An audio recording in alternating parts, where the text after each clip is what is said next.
এই মুহূর্তে চলে এসেছি কাকড়া মির্জানগর স্টেশনে। আজ আমি আপনাদের এই ভিডিওতে ঘুরিয়ে দেখাবো লোকনাথ বাবার জন্মস্থান মানে কচুয়াধাম। দেখতে পাচ্ছেন এখানে স্টেশনের বাইরে অনেক টোটো অটো দাঁড়িয়ে আছে। এখান থেকে জেনে নেব কচুয়াধাম যেতে কত ভাড়া লাগে। দাদা, এখান থেকে কচুয়াধাম যেতে কত ভাড়া লাগে? এখান থেকে কচুয়াধাম যেতে আপনার 10 টাকা ভাড়া। 10 টাকা। কতক্ষণ টাইম লাগবে? এখান থেকে আপনার ম্যাক্সিমাম 5 থেকে 7 মিনিট। 5 থেকে 7 মিনিট লাগবে। আচ্ছা, চলে এসেছি কচুয়াধামে। দেখতে পাচ্ছেন এখানে তোরণ করা রয়েছে আর লেখা আছে জন্মস্থান পুণ্যতীর্থ কচুয়াধাম। চলুন আমরা এবার ভেতর দিকে যাই। এই পুকুরের সামনে আমাদের টোটো নামালো আর দেখতে পাচ্ছেন এই যে তোরণ, আর এই রাস্তা ধরে সোজা এদিকে চলে গেলে আমরা মন্দির পেয়ে যাব। এই হচ্ছে শ্রী শ্রী লোকনাথ ব্রহ্মচারী বাবার পবিত্র জন্মস্থান পুণ্যতীর্থ কচুয়াধাম মন্দির। চলুন আমরা বাবার দর্শন করে আসি।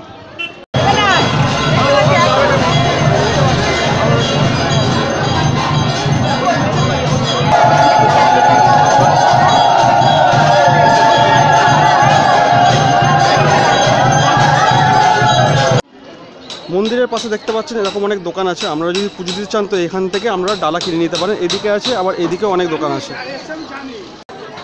পুজো দেওয়ার জন্য ডালা কত থেকে স্টার্ট হচ্ছে সেটা চলুন একবার জেনে নিন। জেঠিমা, আপনার এখানে ডালা কত থেকে শুরু হচ্ছে?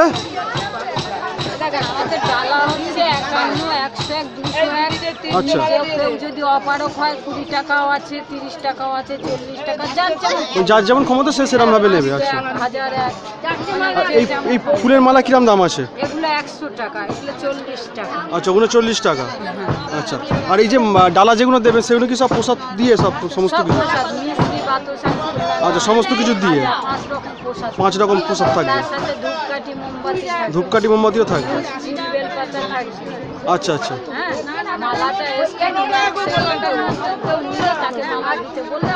আচ্ছা আচ্ছা, ঠিক আছে। বলছি দাদা, পুজো দেওয়ার ডালা কত থেকে শুরু হচ্ছে?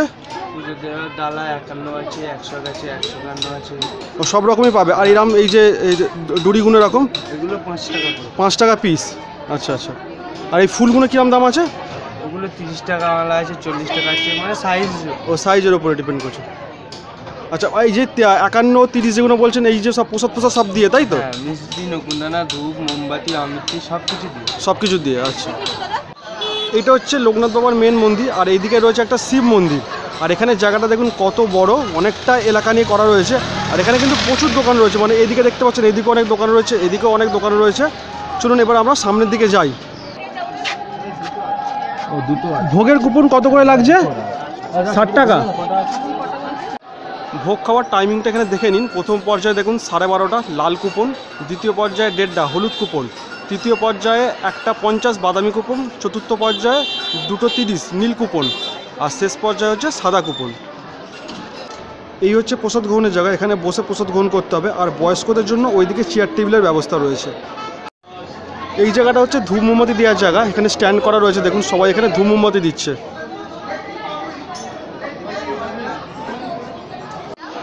এইখানে দেখুন লেখা আছে বাবার মাথায় জল ঢালবার মন্দির। এখানে আপনারা চাইলে বাবার মাথায় জল ঢালতে পারেন।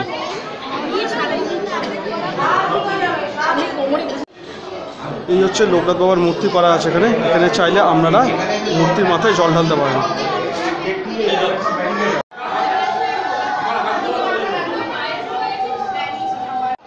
এই হচ্ছে সেই পবিত্র দুধপুকুর, যে দুধপুকুরে স্নান করে বালক লোকনাথ বাবা মাত্র 11 বছর বয়সে তার বাল্যবন্ধু বেণুমাধবকে সঙ্গে নিয়ে ভগবান গাঙ্গুলির সাথে মানে তাদের গুরুদেবের সঙ্গে চলে গেছিলেন কালীঘাটে তপস্যার উদ্দেশ্যে। মাত্র 11 বছর বয়সী সংসারের সমস্ত মোহমায়া ত্যাগ করে তিনি কিন্তু চলে গেছিলেন তপস্যার উদ্দেশ্যে। আর একটা জিনিস আপনাদেরকে বলে রাখি, এই লোকনাথ ব্রহ্মচারী বা লোকনাথ বাবার অরিজিনাল নাম কিন্তু লোকনাথ ঘোষাল। এটা কে কে জানেন অবশ্যই কমেন্ট বক্সে কমেন্ট করে জানাবেন। এইখানকার কার পার্কিংটাও আপনাদের জানিয়ে রাখি। এখানে দেখতে পাচ্ছেন লেখা আছে বাইক 10 টাকা, 3 চাকা 20 টাকা, 4 চাকা 40 টাকা, বড় 4 চাকা 50 টাকা, আর 6 চাকা 100 টাকা।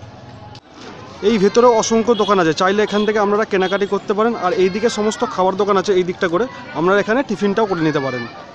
চাগলাধাম না কচুয়াধাম লোকনাথ বাবার জন্মস্থান নিয়ে কিন্তু একটা বিতর্ক ছিল, তবে পরবর্তীকালে সেই বিতর্কের অবসান হয়েছে আর কচুয়াধামকে লোকনাথ বাবার জন্মস্থান বলে গণ্য করা হয়েছে। এই কচুয়াধাম লোকনাথ বাবার জন্মস্থান হলেও তার শেষ জীবনটা কিন্তু কেটেছিল বাংলাদেশের নারায়ণগঞ্জ জেলায় বাদরি নামক এক অঞ্চলে। আর ওটা কিন্তু ঢাকা শহর থেকে 35 কিলোমিটার দূরে অবস্থিত। এই হচ্ছে ভগবান গাঙ্গুলির তোরণ, মানে লোকনাথ বাবার যিনি গুরুদেব ছিলেন তার বাড়ি কিন্তু এদিকে আছে। চলুন দেখে আসি। ভগবান গাঙ্গুলির বাড়ির গেট হচ্ছে এটা, এই গেট দিয়ে আমরা ভেতরে ঢুকবো। এই হচ্ছে গুরুদেবের বাড়ির দরজা, দেখতে পাচ্ছেন তালা বন্ধ রয়েছে, ওপরে রয়েছে শেকল। তো দেখতে পাচ্ছেন শেকলটার কি অবস্থা দেখুন, মানে কতদিন ধরে এরমভাবে পড়ে রয়েছে। আর এই হচ্ছে তালা, দেখুন তালা বন্ধ করা রয়েছে। আর এখানকার পরিবেশটা দেখুন খুব সুন্দর, মানে ফাঁকা নিরিবিলি গাছগাছালিতে ভর্তি। আর এইদিকে একটা জানলা আছে, জানলার মধ্যে দিয়ে আপনাদেরকে দেখাচ্ছি। দেখুন দেখুন এখানে লেখা আছে গুরু ভগবান গাঙ্গুলির জন্মভিটা। আর এই দেখুন সেই কবেকার একটা বিছানা, মানে তক্তবোস। আর এই যে সেই ঘর।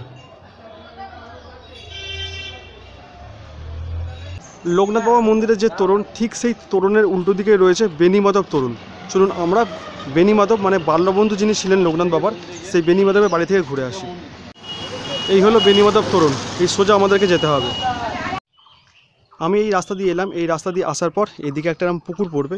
এই পুকুরের পাশ দিয়ে গিয়ে এই বাঁ দিকেই দেখা যাচ্ছে বেনি মাধব বন্দ্যোপাধ্যায়ের জন্মভিটা।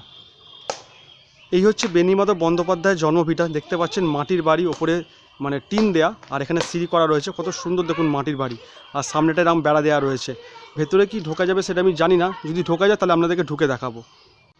এই হচ্ছে বেনি মাধব বন্দ্যোপাধ্যায়ের জন্মভিটা। দেখুন এখানে পুজো হয়েছে লোকনাথ বাবার বাল্যবন্ধু। এখানে নিচে লোকনাথ বাবার একটা ছবি রয়েছে, উপরে রয়েছে বেনি মাধব বন্দ্যোপাধ্যায়। কত সুন্দর মাটির বাড়ি দেখুন, এখানে খুব সুন্দর পরিবেশ ভেতরটা।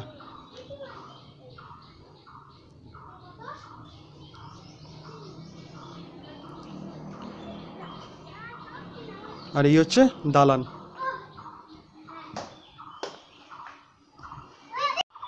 এই কচুয়াধামে এসে আপনাদেরকে 3টে স্পট তো ঘোরালামই। আর আপনারা যদি চান এখানে আরও 2টো স্পট ঘুরে দেখতে পারেন। টোটো বুক করতে হবে তার জন্য। দ্বাদশ কালীবাড়ি, মানে স্টেশন থেকে আসার পথে পড়বে দ্বাদশ কালীবাড়ি, সেটাও দেখতে পারেন। আর এখান থেকে 14 কিলোমিটার দূরে অবস্থিত চাগলা মন্দির, সেটাও কিন্তু আপনারা ঘুরে দেখে আসতে পারেন। এইখানে এরকম অনেক খাবারের দোকান পেয়ে যাবেন, খাবার দাবার নিয়ে আপনাদের কোনো প্রবলেম হবে না। আজকের এই কচুয়াধামের ভিডিওটা আপনাদের কেমন লাগলো অবশ্যই কমেন্ট করে জানাতে ভুলবেন না। ভিডিওটা ভালো লাগলে অবশ্যই চ্যানেলটা সাবস্ক্রাইব করে দেবেন। দেখা হবে পরবর্তী ভিডিও। সবাই ভালো থাকবেন, সুস্থ থাকবেন, আর সবাইকে ভালো রাখবেন। টাটা।